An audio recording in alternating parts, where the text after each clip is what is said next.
Beer brewing involves multiple steps such as gelatinization, saccharification, filtration, and fermentation. Changes in pressure and temperature during the brewing heating process require steam generators to regulate.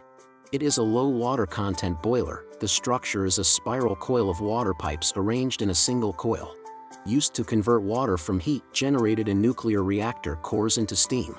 The steam generator transfers heat from the primary reactor coolant to the secondary side to generate steam, which then powers a turbine generator to generate electricity.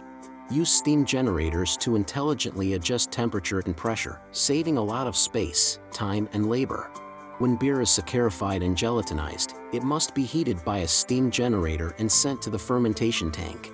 After the fermentation is completed, the final disinfection and sterilization are carried out. Almost all beer brewing uses hot steam. Ensures that brewers can get the heat they need in a short amount of time without spending a lot of money. Ensure high efficiency and low cost of beer brewing.